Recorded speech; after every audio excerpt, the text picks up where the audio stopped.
யாரோ எழுதின புக்கை ஏன் நாம் படிக்கணும்?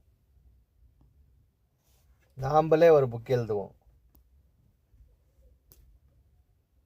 எப்படின்னா, அதிகமாக கோவப்படுற ஆம்பளையும் அதிகமாக ஆசைப்படுற பொண்ணையும் நல்லா வாழ்ந்தது சரித்திரமே இல்லை. இது ரஜினி சொல்லியிருந்து. இப்போ நான் சொல்கிறேன் பாரு.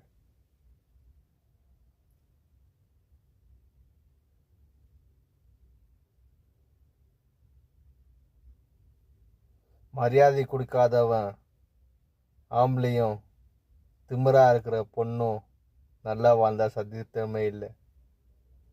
இது நான் சொன்னது.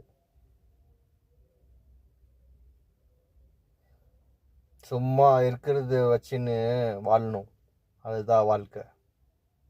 அதில் எப்படி ஜாலியாக இருக்கணும்னு நினச்சி யோசனை பண்ணின்னு சந்தோஷமாக இருக்கணும். இருக்கிறது விட்டு பறக்கிறது ஆசைப்படணும். சில பேர் சொல்லுவாங்க இருக்கிறது விட்டு பறக்கிறது ஆசைப்படக்கூடாதுன்னு. ஆனால் நான் பறக்கிறது தான் ஆசைப்படுவேன்.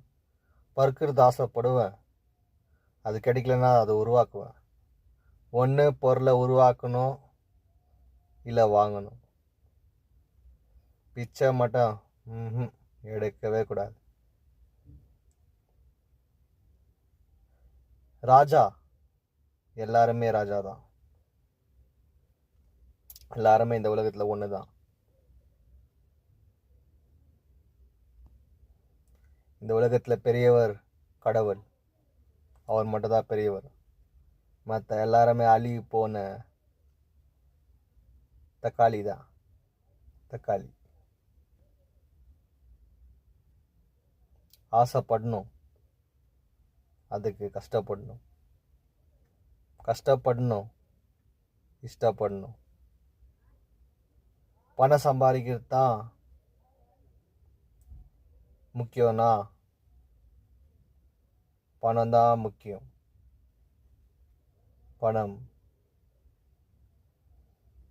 எப்பவுமே பணம். அதுக்கு உழைச்சிட்டே இருக்கணும். Time is money, money is time. Every second 1 rupee. So plan பண்ணணும். நெக்ஸ்ட் என்ன பண்ணணும், என்ன பண்ணக்கூடாது.